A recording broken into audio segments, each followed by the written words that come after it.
नमस्कार, मैं हूं प्रभु चावला। आज एक नई किस्म की प्रभुवाणी कर रहे हैं किसी नए प्रदेश की जो काफ़ी दिनों से हमने देखा नहीं।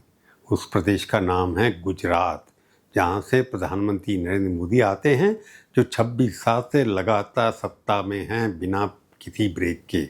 और वहीं से आते हैं होम मिनिस्टर अमित शाह। वहाँ पर अभी चुनाव हुआ और चुनाव का परिणाम सबको चौंका देने वाला है। उसी पर हम करेंगे आज की प्रभुवाणी। जब कोई एक दल किसी राज्य के हर मतदान स्तर पर, पोलिंग बूथ पर, ग्राम पंचायत से लेकर लोकसभा तक निर्विरोध शासन करे, यानी कोई उसके खिलाफ खड़ा नहीं, तो उसे हम क्या कहेंगे? निर्विरोध, यानी कोई नहीं कहे, क्या कहेंगे उसको हम? जनादेश या लोकतंत्र का एकाधिकार, मोनोपोली, या लोग कुछ विरोधी दल ये कहेंगे लोकतंत्र की हत्या। क्योंकि कल गुजरात ने एक ऐसा उत्तर दिया जिससे समूचे देश की राजनीति को विचार मग्न कर दिया। भारतीय जनता दल ने सभी 15 महानगर यानी कॉरपोरेशन जो वहाँ की हैं उसके ऊपर पूरी तरह से कब्जा कर लिया, बिल्कुल जीत लिया। 9,009 से अधिक सीटों में से 6,402 पर केसरिया ध्वज फहराया गया। 34 में से 33 जिला पंचायतों पर भी कब्जा हुआ और इतिहास में पहली बार 733 सीटें बिना किसी चैलेंज के निर्विरोध घोषित हुई, जिनमें ये अधिकांश भाजपा की थी, यानी कि उनके खिलाफ कोई भी कैंडिडेट नहीं खड़ा हुआ। इसका मतलब क्या हुआ? सोचिए, जहां विपक्ष मैदान में उतरने का साहस ना कर सके वहां जनादेश की व्याख्या कैसे होगी? ये प्रश्न आज की प्रभुवाणी के केंद्र में है, इसका सेंटर है, ये पहलू है। पहले संख्याओं की व्याख्या सुनिए, क्योंकि ये संख्याएं किसी भी राजनीतिक तर्क से अधिक निर्णायक होती हैं। महानगर पालिकाओं में भाजपा को 59% 36 पॉइंट वोट मिले, 59.3%।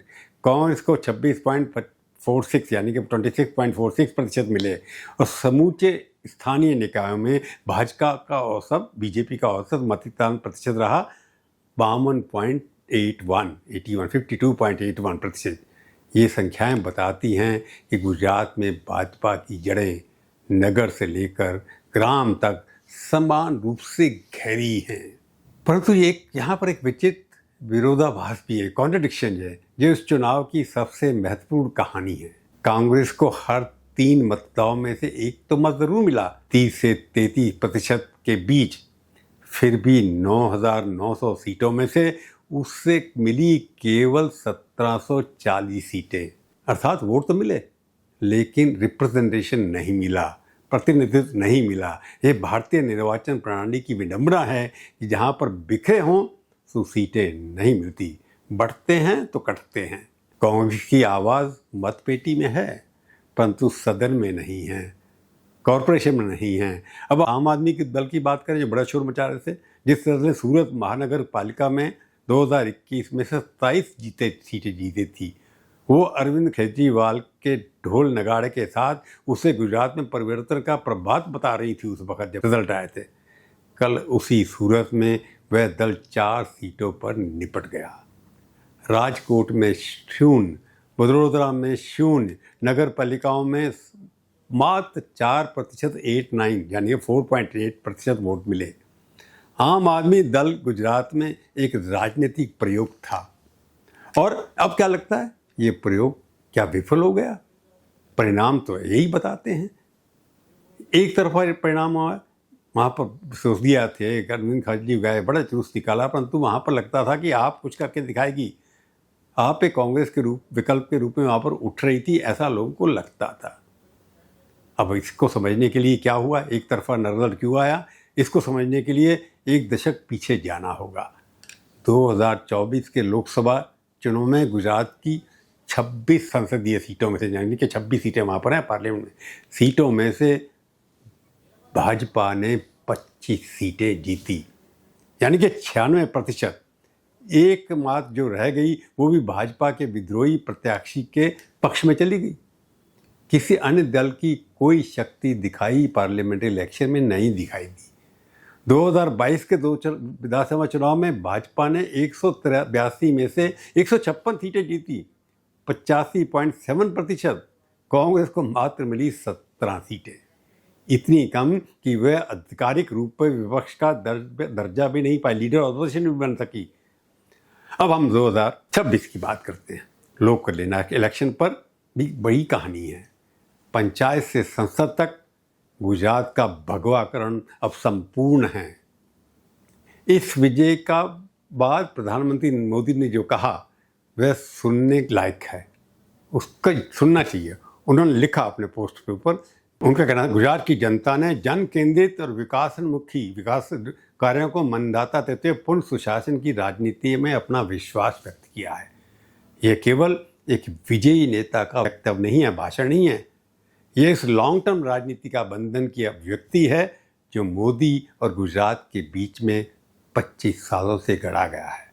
गृह मंत्री अमित शाह, जो गांधीनगर लोकसभा क्षेत्र का प्रतिनिधित्व करते हैं और जिनका गुजरात से वैसा ही गहरा संबंध है, नाता है, और उन्हें कहा ये विजय प्रधानमंत्री नरेंद्र मोदी की राष्ट्रप्रथम की भावना, विकास की राजनीति और भीषण गर्मी में भाजपा के समर्पित कार्यकर्ताओं के अथम परिश्रम का परिणाम है। शाह ने यह भी उल्लेख किया, ये परिणाम शांतिपूर्ण, सुरक्षित, विकसित और समृद्ध गुजरात की परिकल्पना के प्रति जन समर्थन को दर्शाता है।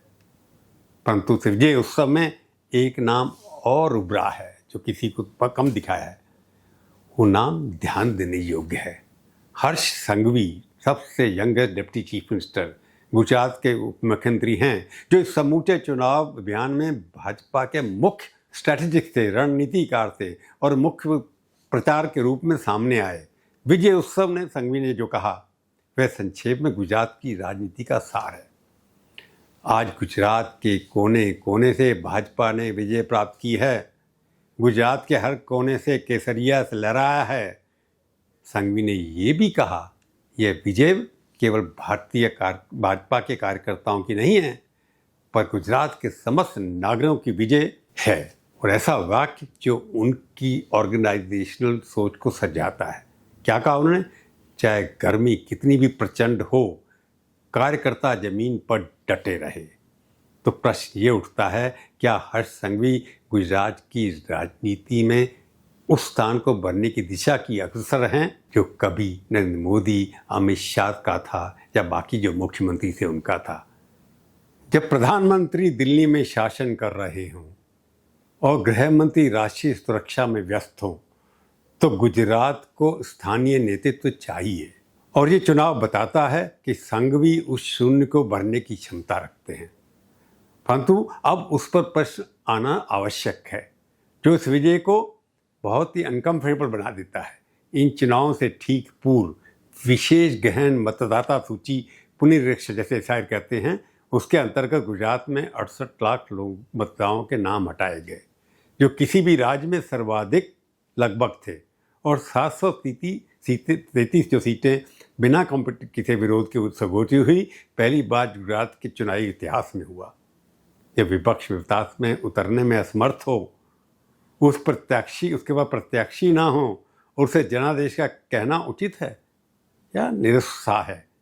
कुछ लोग कहेंगे ये भाजपा की ऑर्गेनाइजेशनल सुप्रीमेसी है, उनका संगठन बहुत बड़ा है। गुजरात का विकास स्वयं बोलता है। गिफ्ट सिटी, बंदरगाह, उद्योग, जनता विकास देखती है और भाजपा को पुरस्कृत करती है। ये तर्क भी सत्य है, आंशिक रूप से तो सत्य है ही, और पूरा नहीं है। परंतु कांग्रेस की विफलता केवल भाजपा की शक्ति से नहीं आई। वे कांग्रेस की अपनी ऑर्गेनाइजेशनल जो डिजेनरेशन हो रहा है, घटता चला जा रहा है, उनका ऑर्गेनाइज खत्म हो जाता है। नेतृत्व की शून्यता और वैचारिक स्पष्टता, कोई आइडियोलॉजी नहीं है, उसका परिणाम है। जिसके पास ना नारा हो, ना नेता हो, वो ना लोकल ऑर्गेनाइजेशन हो, उसकी पराजय को जनादेश का प्रतीक कहना लोकतंत्र के विश्लेषण के साथ सरल बना देना है। तो इस ऐतिहासिक परिणाम का सार क्या है?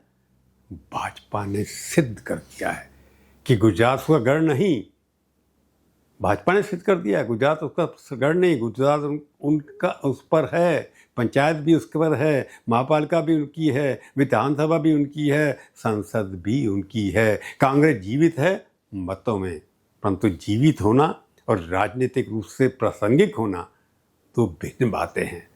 और आम आदमी दल का गुजरात अध्याय व्यवहारिक रूप से समाप्त होता लगता है, परंतु राजनीति में कुछ कहा नहीं सकता। परंतु इस विजय उत्सव के बीच एक चिंता रहती है सबके लिए, वोटर्स के लिए, डेमोक्रेसी के, वो ये है कि लोकतंत्र के प्रति प्रत्येक विद्यार्थी को सोचने का विवश करती है। जिस राज्य में विपक्ष इतना निर्बल हो कि 733 सीटें बिना प्रतिनिधि के जीत जाएं, वहाँ विधानसभा में मात्र 17 विपक्षी सदस्य हों, वहाँ सत्ता की जवाबदारी किसके सामने होगी? भ्रष्टाचार अगर हुआ तो उस पर प्रश्न कौन उठाएगा? एडमिनिस्ट्रेटिव फेलियर्स होंगे, उस पर कौन जवाब मांगेगा? लोकतंत्र केवल बहुमत की विजय नहीं है। लोकतंत्र का अर्थ है सत्ता पर सजग अंकुश, उनसे सवाल पूछना।